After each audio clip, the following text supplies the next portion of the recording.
Alrighty, so those are like the original notes or whatever. Today, we're going to try to... actually, I'm a little bit afraid of this song today. Howdy in the chat. Today, I'm a little bit afraid of this one because this is like one of the songs where if this reharm doesn't turn out great, I might have to go back and just like redo it because I like this song a lot and I think there's a lot of possibilities here. Not only because there's a lot of chords, but the movement of the motion of the chords and the stuff that's already in the song, it's really beautiful, and so there's lots of great opportunities for harmonic motion and stuff. But let's jump into this right here. This is learnpianolive.com/reharm, and the first two things that it says, as always, is to add the 7s, 9s, and 6s or the 13s. We cover this in pretty much every lesson, so I'm going to glance over it a little bit more here because, again, the goal of this lesson is not that you can play Desperado or that you can reharm Desperado. It has anything to do with Desperado for you. The goal that I have for you is that one of these concepts would make sense and you would take that concept into some other song. Unless you're super excited about Desperado, in which case, do it. Which is why I have written the letter names in for you in case you're like brand new to piano, but you really want to do this song and you don't know how to read the notes, then you can just like read the notes in there. It's Desperado. Des is a B and per is a A. So you can just follow the notes with the lyrics and then start playing the song and then play the chords in on top of that. So I give you really basic chords on top of that, a G chord and a C chord and a C minor chord. So you can kind of work your way through those. In fact, let me show you all the basic chords. That was the G chord, G, B, D. And then when it's time for the C, that'd be a C, E, G. And then a C minor would be the same thing, but with an E flat instead of an E. C, E flat, G. And then an E minor would be E, G, and B. And once again, you can put these in any order. So then when I played my E minor, I probably played something like this, which is still the exact same thing, E, G, and B. It's just in a different order, E, G, and B. You can put these in any order you want. Probably you want to have the root of the chord as the lowest note. So on an E minor chord, in most cases, you want to have an E as the lowest note. But this is still an E and a G and a B, and it still works as an E minor.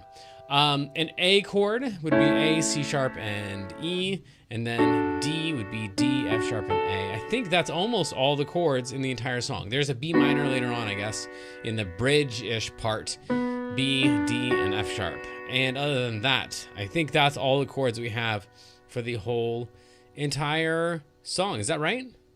Yeah, oh, there's an A minor in there as well. So AM is A, C, and E instead of A, C sharp, and E like we had for the A chord. And A minor is that one. Okay, cool. So then, first thing is adding in the 7s, 9s, and 6s or 13s. So that just means that when we're back at our song, we've got this G chord, Desperado. Right, and so then we can add in the 7, which in this case is, if we stay in the key of G, because we are in the key of G, we'd be 1, 2, 3, 4, 5, 6, 7. The 7th note of that chord would be F sharp. That sounds horrible unless you incorporate it differently, like that. Ooh, that's kind of pretty right there. So that F sharp would be the 7. The 6, 1, 2, 3, 4, 5, 6 would be the E. So you could throw in the 6 instead. So you could have that right there, that's a G6. That's kind of pretty. You could add in the 6 with the 7, and that's really clustery and kind of cool. You could put that's a 7 with a 6 also. And at this point, the 6 kind of gets considered to be the 13. If you have a 7 and a 6 at the same time, usually the 6 we call a 13. For reasons we don't care to get into right now. And then the 9, which would just be 1, 2, 3, 4, 5, 6, 7, 8, 9. This would be the 9th note up from G in the key of G on the G chord. So this one right here would be the 9. And yes, the 9 does look like the 2. It looks like the same note. If you don't have 6s and 7s and stuff on top of it, you just got a regular G chord with the 9 in there. In that case, we're probably going to call it the 2. But once you throw in a 7, then it's like all these other notes that we could be throwing in here, they're probably going to be considered higher numbers. Yeah, I think that's about all we want to get into for that right now. But anyway, so you got this is a G, like what would this be? Right here. This is a G chord with a 13 or a 6 right there, and then a 2 or a 9 right there. There's my 3, and there's my 7. That's a really pretty chord.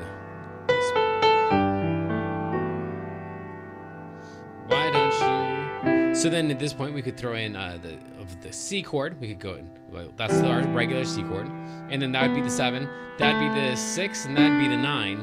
So then we could throw in any of those notes there. If we split them up the way we did the other one. What did I do there? I went 1, 6, 9, 3, 7. 1, 6, 9, 3, 7. So then that'd be the same thing on that C. I kind of like that already.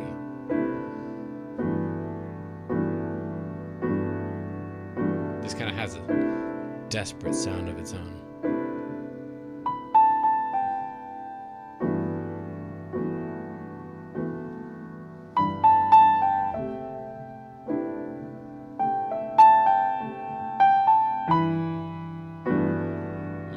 Yeah.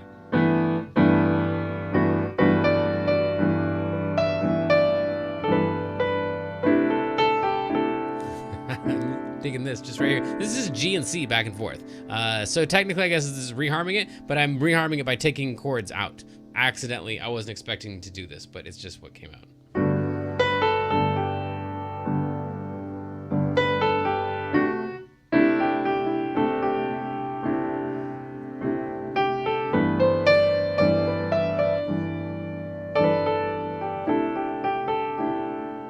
This is like more depressing than Desperado somehow.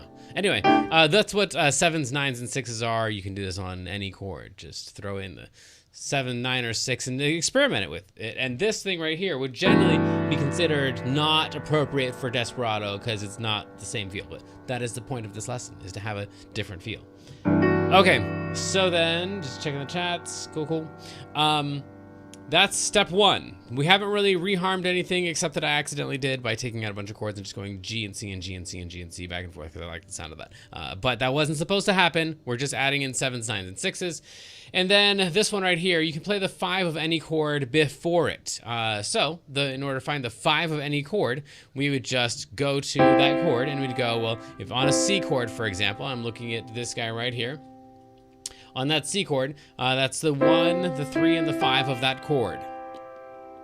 So in the order of notes that I gave you originally when I gave you all these chords, I gave you the 1, the 3, and the 5 of the chord. Okay, cool. So the 5 of C is 1, 3, 5, a G. So then what I can do here is I can go back to here and just put in whatever that 5 is and then throw in a 7 on top of it along with that letter. So G7 is the 5 of C. Just trust me. It's the 5 because it's the 1, 3, 5. And then I threw on the 7 because you're supposed to. That makes it what we call a dominant chord, which means we play the G chord, the whole entire chord, at this point right there on Y. Why? Because we just said we're going to, and then we're going to throw in the 7 of that, which is the note that is one whole step below the root of the chord. One more time. It's the note that is a whole step below the root of the chord. So if we want to turn a G into a G7, what we're going to do is we're going to take this note and go down 1, 2 half steps or 1 whole step. And this chord right here is a G7. It's a G plus this note right here, which is 7 notes away from, it's, 6 notes away from G. 1, 2, 3, 4, 5, 6, 7. And then there's a question about 7s that we don't want to get into today because it's a really long song and we go through it in almost every other lesson. But just trust me that if you take the root and go down a whole step, you'll come up with a note that's going to turn that chord into a 7. This is a G7. And you can put that note wherever you want, of course, as always. We can put any of these notes anywhere that we want. So this right here is a G7. That totally works. It's a G, B, D, F. Okay, so then already we've got a slight reharm here because originally we had Desperado.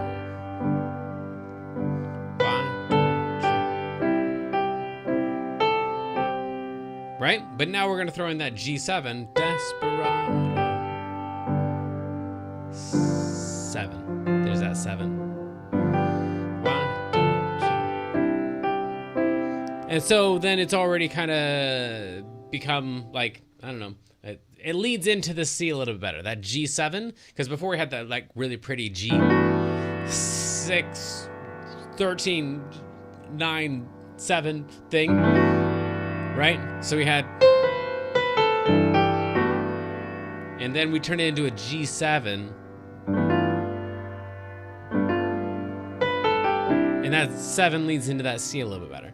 Just to prove that I'm not cherry picking this, let's pick a different one randomly. It's hard to pick one randomly here because these are all, a lot of these are the 5 of the next chord. For example, E is the 5 of A is the 5 of D, so it's going to be hard to throw it in here. But G is not the 5 of E. So then right here I could go, well, what's the 5 of E minor? It'd be 1, 3, 5. B would be the 5 of E. So right here I'm going to throw in a B7. And a B7 is the 5 of E minor, and a B7 looks like this. That's the B chord, and there's that 7 that's a whole step below the root. Or putting it up here. There we go. So I'm going to throw in a B7 right there. That is not part of the original song. This is the beginning of reharming.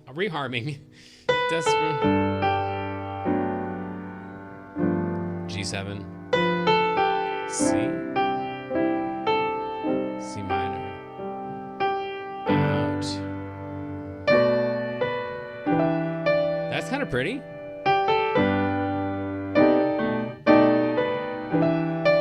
I like it a lot, actually.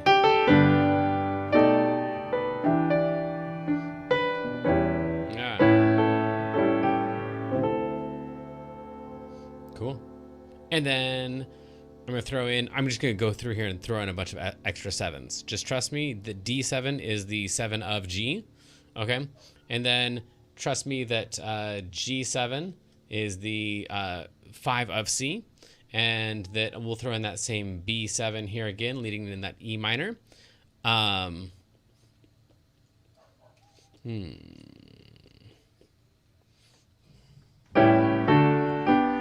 Yeah, we could throw in one in right here too. So we'll throw in that B7 that leads into that E minor. So just by throwing in those 7s, here's what we have now. G7, C, C minor, B7,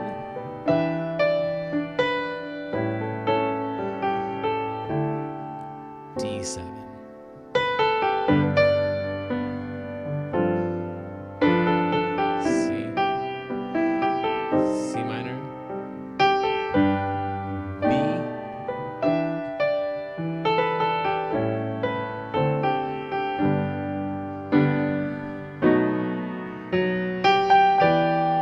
And then we're into that E minor with that B7.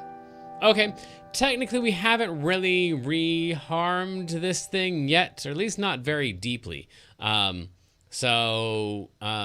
This right here is where we're gonna get into some deeper reharm stuff. So let's spin the wheel and see what randomness we have.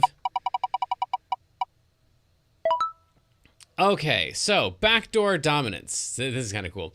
So this is the same idea as what we did with the dominant chords, the 5 of the chord, except instead of using the 5 of the chord, we're going to go to the flat 7 of the chord. So let's swap out some of these. I'm going to try to pick them randomly. This one right here, and this one right here, and this one right here.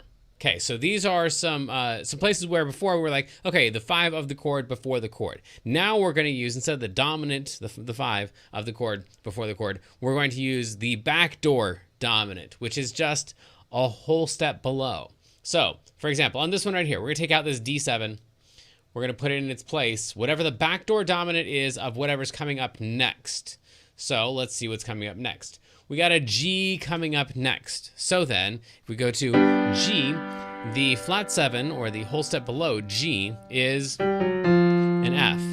And just trust me that if we put an F7 right here, that is going to act kind of like that other D7. Even though a D7 and an F7 look and sound nothing alike, they're going to have a similar effect. This F7 is going to want to move up to G in a similar way that the D7 wanted to move to the G. Let's try it.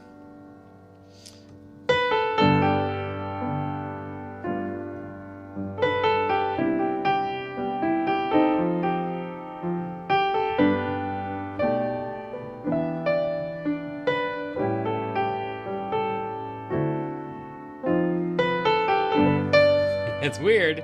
But then we'll go to this one here. I think I'll get used to it.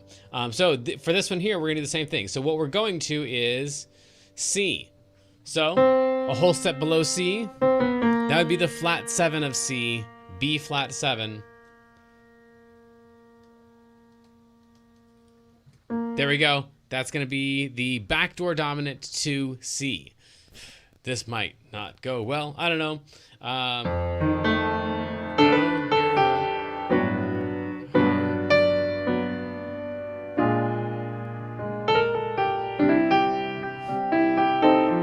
I don't think I'm gonna like that one at all. Let's try that.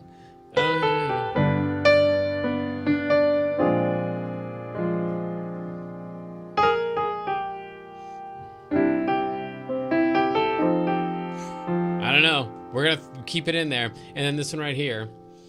Backdoor dominant to an E minor would be, whole step below, E minor would be a D7.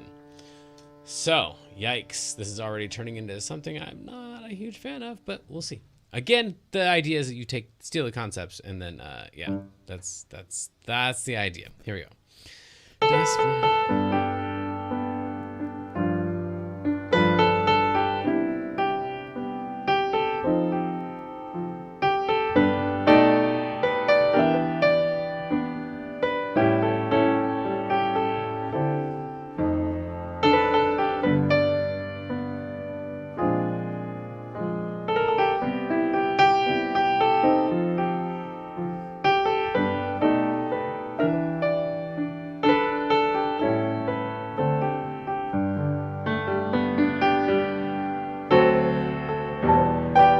Yeah, I don't like that D at all. I really like the B minor, or the B7 there.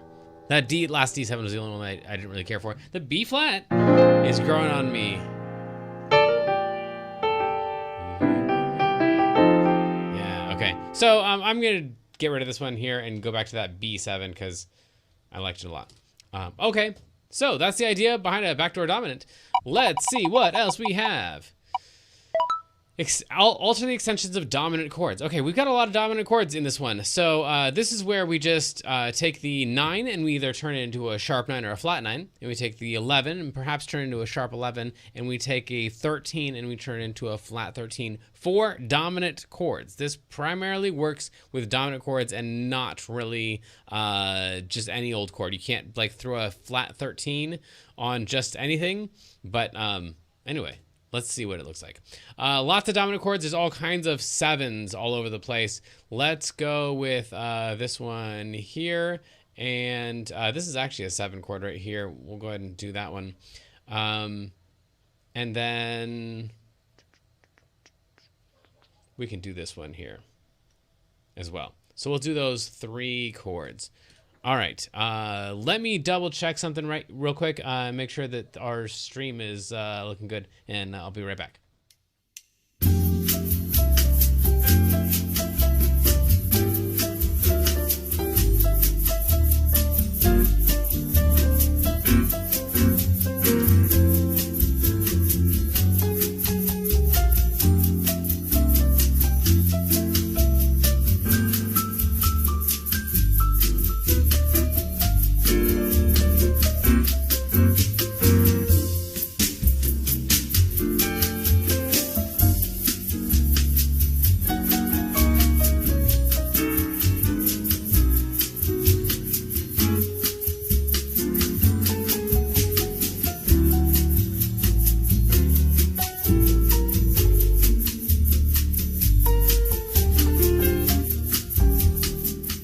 Okay, looks good. We should be good now.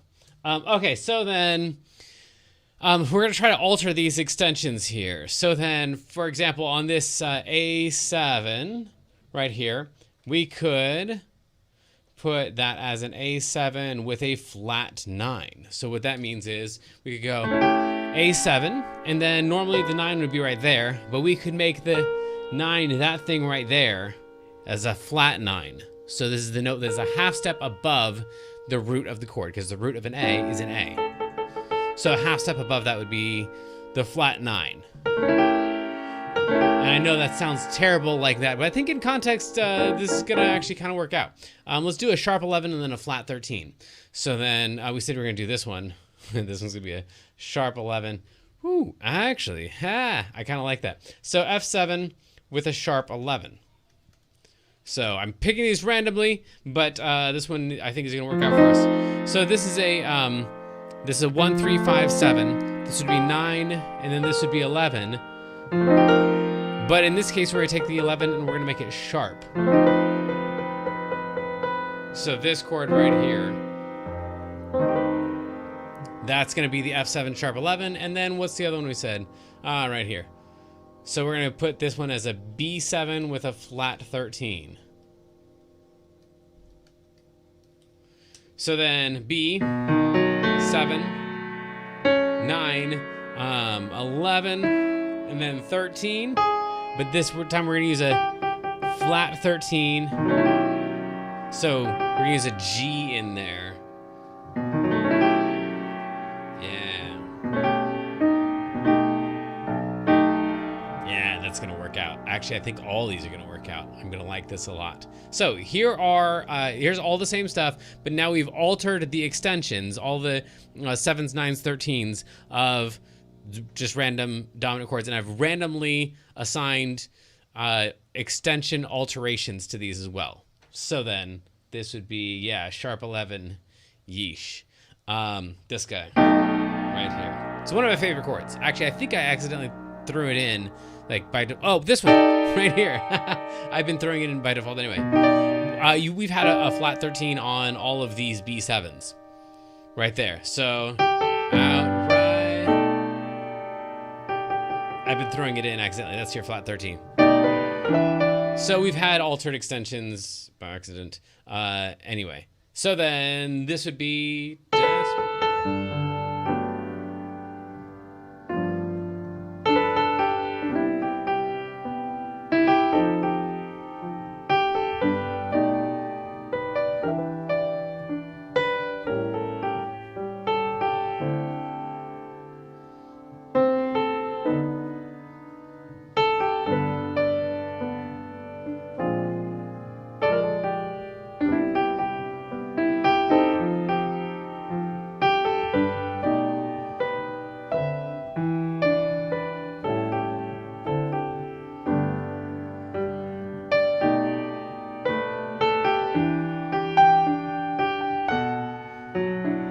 So far it's going pretty well. That B flat in the middle, a little bit weird. That might need some massaging later on, but I'm kind of falling in love with it. So let's do a couple more of these. On long chords, we can alternate with the 5. That's not happening in this song. There are no long chords. I guess this one right here. Always your best bet. Right here. So we got a G that lasts for 2 measures. That's not a terribly long time, but in the context of this song, that's the longest time we hold on to a chord. So this is just saying that if you have a really long chord and you don't know what to do with it, you can alternate between that and the 5 of it. So we can go like G to a D and then back to a G again. Or we could go G, D, G, D. Like that. And that just gives us some movement. That D would be a D7. What I'm also going to tell you here is it's not on the pinwheel or whatever, but you can also just do 2-5 and alternate between the 1 and the 2-5. So in other words, you could go, if G is the 1 of G, which it is, always the 1 of G, and D is the 5 of G, which it always is, 1, 3, 5, D is the 5 of G, then the 2 of G would be this guy right here. So we could put in an A, specifically minor 7, because 2s, if the 1 is a major chord, which it is in the case of G major, then the 2 is always going to be a minor chord. Just trust me on that one. So what we could do is this thing right here. This is just like an extension to that other thing. Not the other thing. Not that the other thing wouldn't work. The 1 5 1 5 1 5. You can alternate back and forth. But you can also do this. So you can go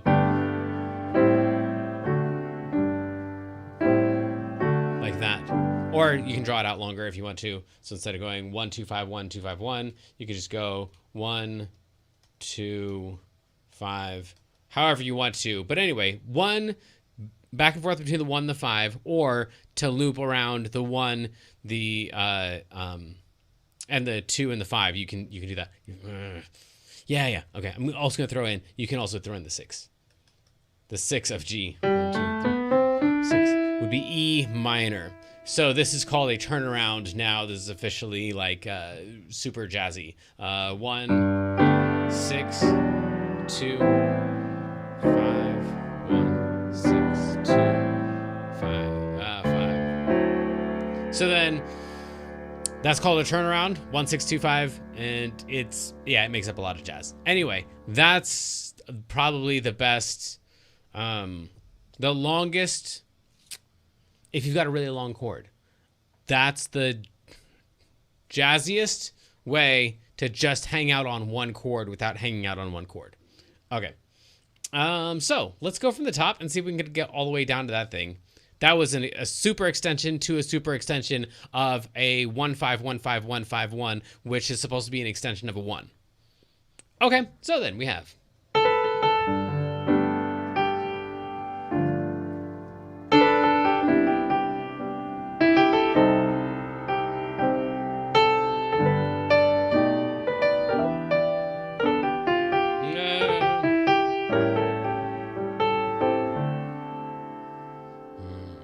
How did I voice that? Like this? Yeah, I guess that's what I did.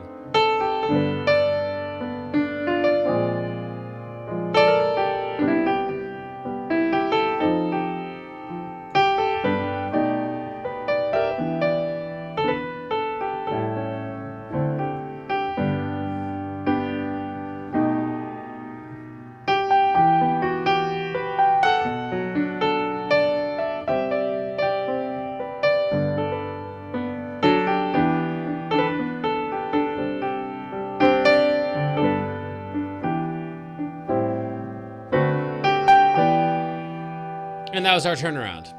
Not my favorite thing in the world. I would prefer, instead of seeing this as a G and like this really long G and what are we going to do with this G that lasts forever, I would much prefer, and I think it's jazzier and harmonically more progressive, to, instead of saying, like, looking back at this one and going, okay, what can we do to make this thing last longer? If we could look forward and go, okay, what's coming up? And then how are we going to lead into that? Because by the time we hit this right here, that G's kind of dead. Like that, everything was aiming towards that G, and we got to the G. And so then, bam, we landed at home, end of story. The prince and the princess live happily ever after. And so now my question is, what's coming up and how can we prepare the audience for that? And doing the turnaround right there, the 1-6-2-5 thing, kind of feels like it's looking backwards at like the ending that we already got. So what I would much prefer to do there, personally, is look at the next thing, that E minor, and say, okay, well, what leads into an E minor, and then put that stuff in here. And that's why I really like the B7, because the B7, maybe with the flat 13 in there, the altered B7, because that is the 5 of E, and so that leads really nicely into the E. And then the question is, well, what leads nicely into a B7 flat 13? The answer is, well, the 5 of that, and the 5 of that. 1, 3, 5 would be an F sharp something. In this case, it'd be an F sharp half diminished, which is this thing right here. For reasons I don't think we care to get into. That is a minor 2-5-1, by the way. Half diminished to dominant to minor, and the 5 of 5 thing. But anyway, so we could do that.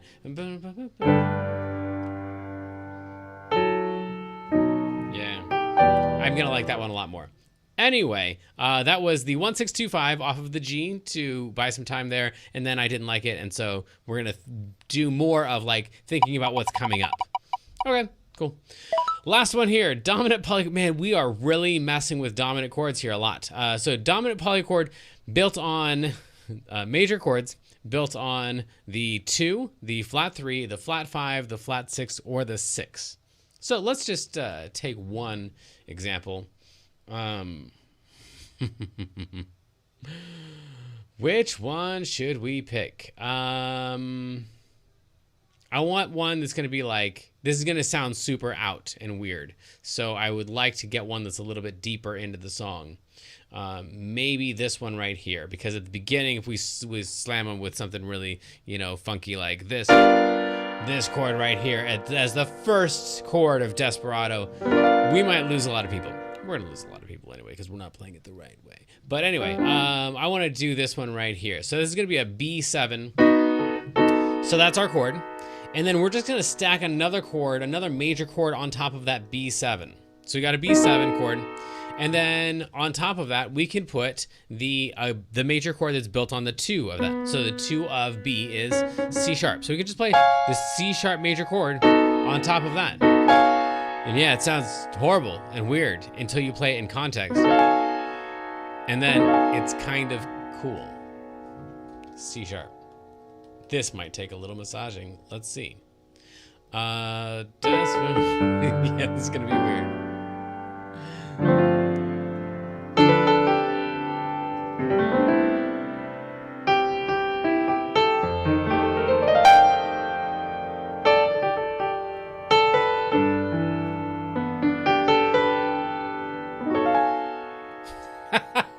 Nope. So,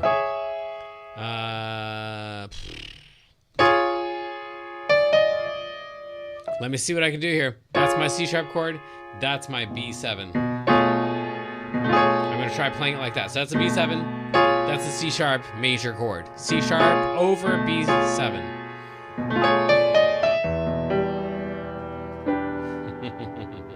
Okay. Try it again. Told you, it'll take some massaging. These dominant polychords are really thick and lovely and weird.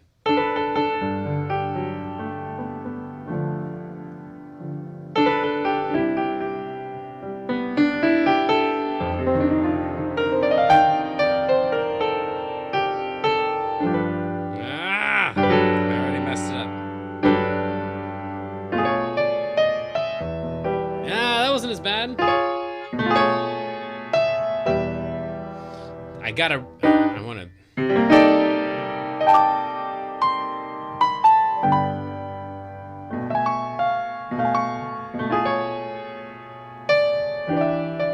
Yeah, I think I can make it work. All right, one more time.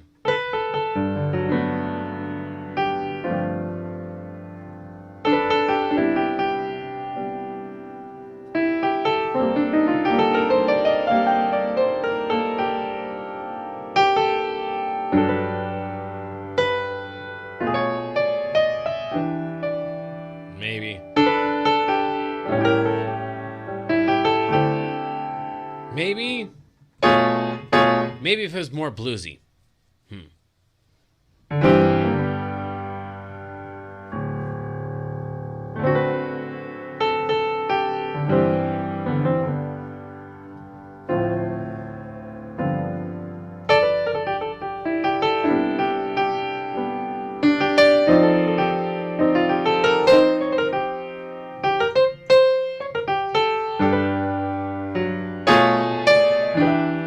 I gotta have more thicker chords before that.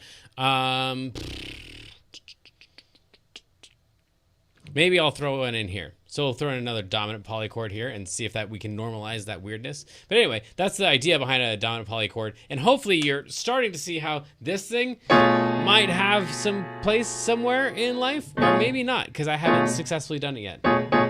Anyway, so we're gonna try another one. We could build it on the flat 3 or the flat 5 or the flat 6 or the 6 of G.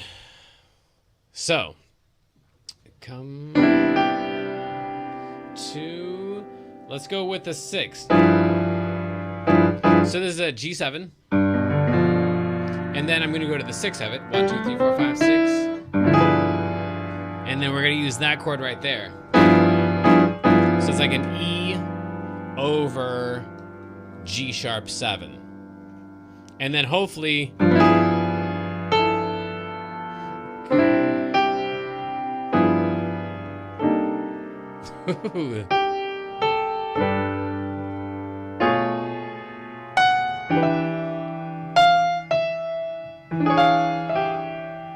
I don't know if this is gonna work. Here we go. I'm gonna try it.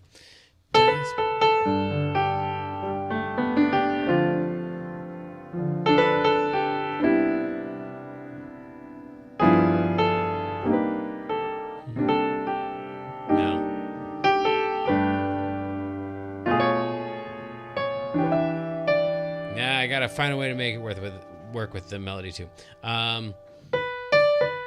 What if we had some chord that had a D in it? Let's see if we can find one here. So then what I'm doing here is I've got the B7 chord, right? So that's my chord. That's what I have to work with.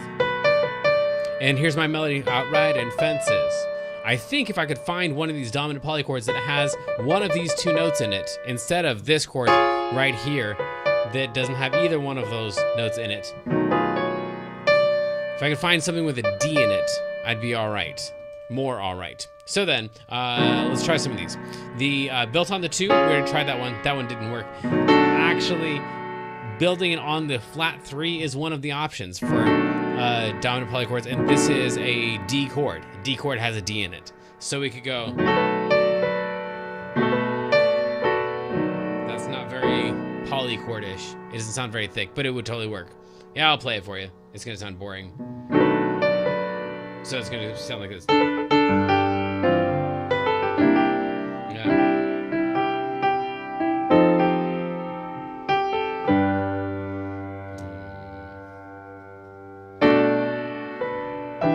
Yeah, this just sounds so normal. You're in a weird lesson when this chord sounds too normal to use. Okay.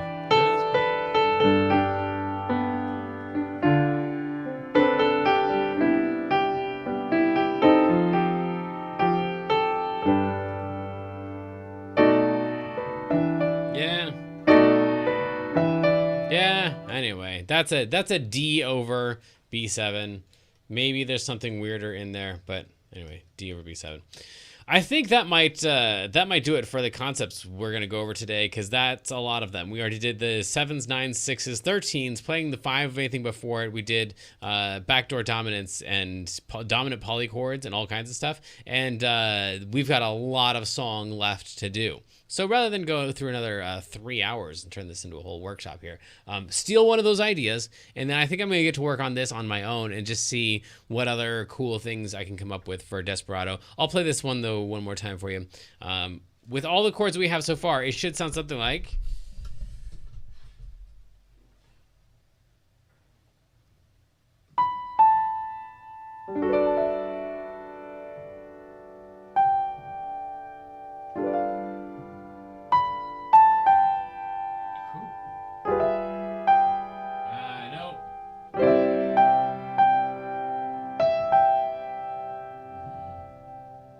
I didn't do the E over G. What did I do there? Oh,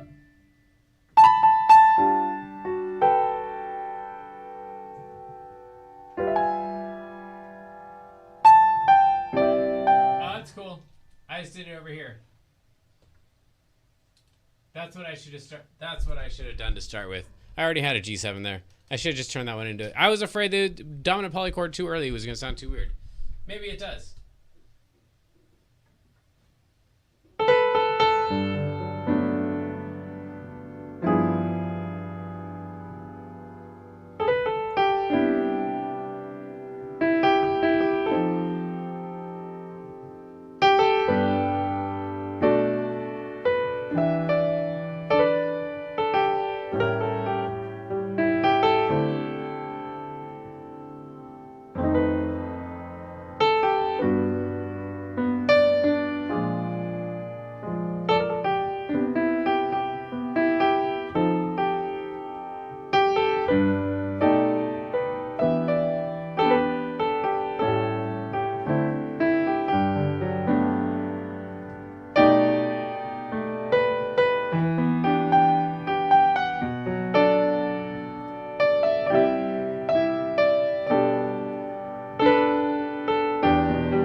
That was mostly the stuff we talked about, except I threw in the turnaround at the end there, so hopefully you could hear like the 1 6 2 5 1 6 2 5 thing at the end to like you could see how I could just take a really long G and then elongate it by doing that turnaround thing 1 6 2 5 1 6 2 5. If you go back and watch, that was in G to an E minor to an A to a D to a G 1 6 2 5, like we talked about earlier.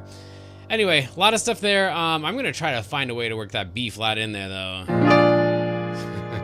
I feel like if we went into it...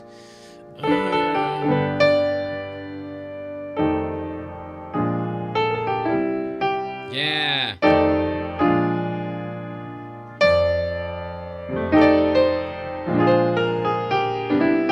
Yeah, we could make it work. Yeah. Hang on. We're almost done.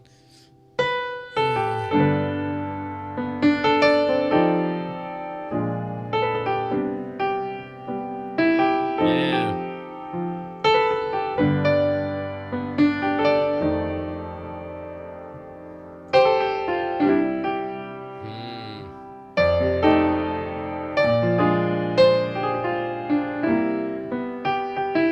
Yeah, I'll work on it. I'll try to throw in that B flat somehow.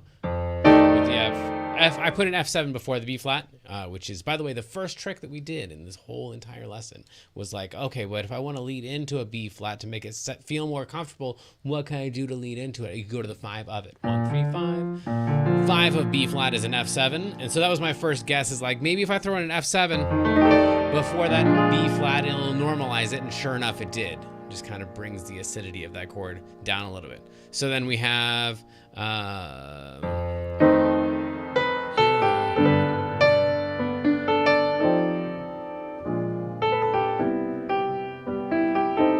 That B flat kind of fits in a little bit better than it did before. So anyway, a lot of stuff we talked about today. Hopefully one of those concepts is something that you can just steal and move into your own song or start working on Desperado. Whatever you're interested in, that's what I want you to be interested in, and that's what I want to work on developing further. So until next time, go explore, mess up, have fun, rock on.